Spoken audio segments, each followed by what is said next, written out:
नदियापुर नामक गांव, उसी गांव में एक अनाथ लड़की चंदा अपनी सौतेली माँ पुष्पा और पिता सुखीराम के साथ रहती थी। सुखीराम बहुत ही गरीब था। वह 2 वक्त का खाना बड़ी मुश्किल से जुटा पाता था। एक दिन जब सुखीराम अपने खेतों में काम करने चला जाता है, तब उसकी सौतेली माँ पुष्पा चंदा से कहने लगती है, अरे चंदा, ओ चंदा, तू कब से बर्तन धो रही है? अभी तक तूने सारा काम खत्म नहीं कर पाया? जी माँ, बर्तन तो धो दिए हैं, बस अब थोड़ा झाड़ू लगाने को रह गया है। अरे मनहूस, जल्दी जल्दी सारा काम कर। एक तो पैदा होते ही अपनी माँ को खा गई, अब क्या मुझे भी खाएगी? तब तक इधर पुष्पा की बेटी माया आ जाती है और अपनी माँ से कहने लगती है, माँ, मुझे बहुत तेज भूख लगी है, कुछ खाने को दो ना। अरे चंदा, इधर आ।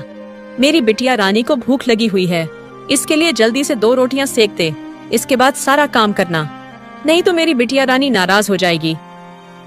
जी माँ, मैं अभी खाना बनाकर तैयार कर देती हूँ। कुछ समय के बाद चंदा खाना बनाकर पुष्पा के पास लाती है। पुष्पा की सगी बेटी का नाम था माया। माया अपनी माँ की तरह बहुत ही घमंडी और जिद्दी लड़की थी। वह हमेशा अपनी माँ की तरह चंदा पर रुआब झाड़ती रहती थी। माया बहन, यह खाना खा लो, मैं अभी ताजा बनाकर लाई हूँ। तभी माया उस खाना को खाने लगती है और थोड़ा नमक ज्यादा होने की वजह से कहने लगती है, अरे माँ, ये चंदा ने तो इसमें बहुत ज्यादा नमक डाल दिया, ये सारा खाना कड़वा लगता है, हम नहीं खाएंगे। इतना सुनते ही पुष्पा गुस्से से भर उठती है।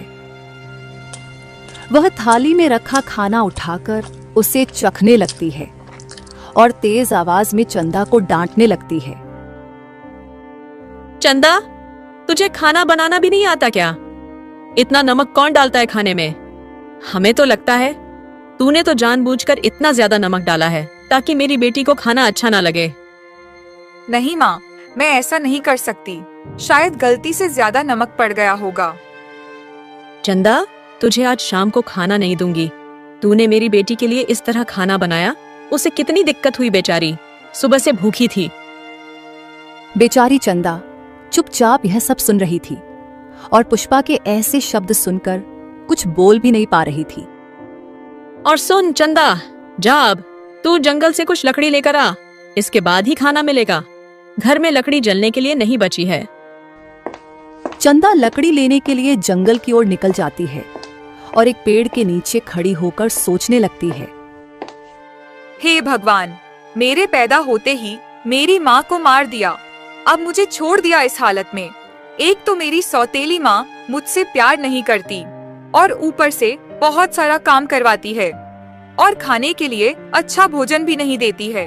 थोड़ी देर बाद चंदा कुछ सूखी लकड़ियां उठाकर घर की ओर निकल पड़ती है और कुछ देर बाद अपने घर आ जाती है। लो माँ, जंगल से सूखी लकड़ियां ले आई हूँ, अब मैं घर का सारा काम कर लेती हूँ, उसके बाद खाना खाऊंगी, बहुत जोर से भूख लगी है। अरे चंदा, बाकी का काम बाद में करना, पहले अच्छा सा भोजन बनाकर तैयार कर दो। अब की ध्यान रखना, खाने में कोई भी दिक्कत नहीं होनी चाहिए। जी माँ, आप चिंता मत करिए, अब की कोई दिक्कत नहीं होगी, मैं अच्छा भोजन बनाऊंगी। इधर चंदा भोजन बनाकर तैयार करती है और भोजन पुष्पा और माया को दे देती है। वे दोनों भोजन करने लगती हैं। भोजन करने के बाद माया अपनी माँ से कहती है, माँ, अभी मेरा पेट सही से नहीं भरा है, हमारे लिए 2 रोटी और मंगवा दो ना। अरे चंदा, मेरी बेटी माया के लिए 2 रोटी और लाकर दे दे, अभी उसका सही से पेट नहीं भरा है। माँ, उसमें केवल 2 रोटियां ही बची हुई हैं। आज मैंने सुबह से कुछ खाया भी नहीं है, मुझे भी बहुत तेज भूख लगी हुई है। अगर वो दोनों रोटियां आपको दे दूंगी तो मेरे लिए कुछ भी नहीं बचेगा। अरे चंदा, तू अब ज्यादा जवान चलाने लगी है, तेरे लिए उसमें रोटी के टूटे फूटे टुकड़े बच जाएंगे, वही खा लेना। पहले मेरी बेटी के लिए 2 रोटियां ला कर दे। फिर चंदा रोटी और सब्जी लाकर पुष्पा के सामने रख देती है और चंदा चुपचाप रसोई में लौट आती है। रसोई के कोने में रखी टूटी फूटी बची हुई रोटियों को वह एक थाली में इकट्ठा करती है। और जैसे ही वह उन रोटियों को खाने के लिए बैठती है, वैसे ही द्वार पर एक साधु महाराज आ जाते हैं और कहने लगते हैं, अरे बेटी, हमें खाने के लिए कुछ दे दो। हमने 2 दिनों से कुछ भी नहीं खाया है। अगर आज खाना नहीं मिला तो भूख के मारे मेरे प्राण निकल जाएंगे। इतना सुनकर पुष्पा चंदा से कहती है, अरे चंदा, जरा देख बाहर कौन है।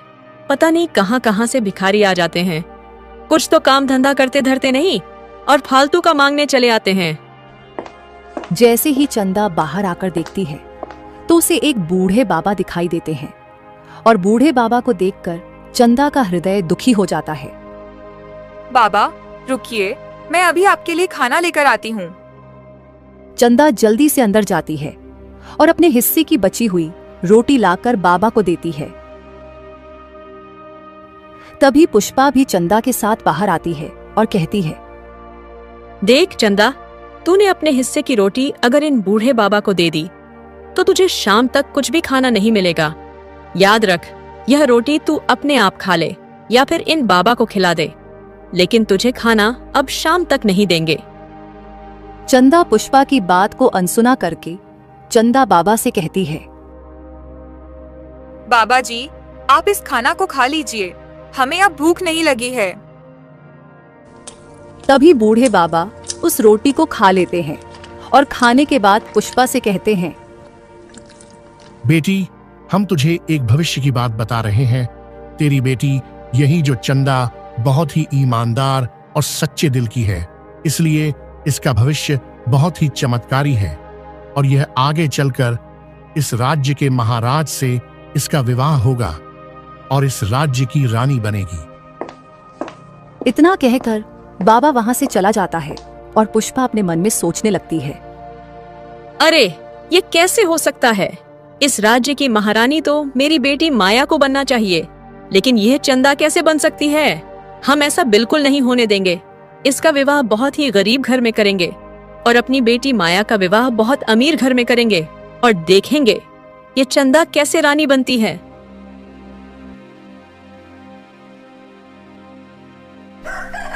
अगली सुबह पुष्पा अपने पति से कहने लगती है, अजी सुनिए, अब चंदा बड़ी हो चुकी है, कुछ भी करके इसकी शादी कर दीजिए। हमने एक लड़का देखा है, वह बहुत ही गरीब है, लेकिन इसके लिए सही रहेगा।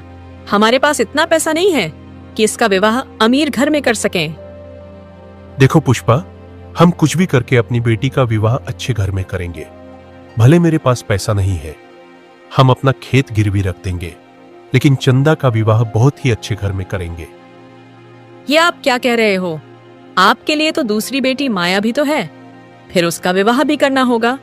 देखो, ऐसा करिए, इसका विवाह उसी के साथ सही रहेगा। फिर कुछ समय के बाद पुष्पा अपनी सौतेली बेटी का विवाह एक बहुत ही गरीब किसान मुरली के साथ करवा देती है। मुरली चंदा को लेकर अपने घर आता है और चंदा से कहता है, देखो चंदा, तुम ऐसा करो, हम तो बहुत गरीब हैं, तुम्हें 2 वक्त का खाना भी नहीं खिला पाएंगे। तुम ऐसा करो, दूसरी जगह शादी कर लो। अजी, आप क्या कह रहे हैं? आप तो मेरे स्वामी हैं। अब मेरा विवाह आपसे हो चुका है, इसलिए तुम्हारे अलावा मैं किसी को नहीं देख सकती। और दोबारा इस तरीके की बातें मत करिएगा। लेकिन तुम्हारे घर वालों ने आखिर मेरे साथ विवाह क्यों कर दिया? मैं तो एक गरीब घर का आलसी लड़का हूँ, मैं कुछ करता भी नहीं हूँ। देखिए, भगवान जो करता है अच्छे के लिए करता है। हो सकता है आगे कुछ अच्छा हो जाए। और मेरी सौतेली माँ है, उन्हें मेरा सुख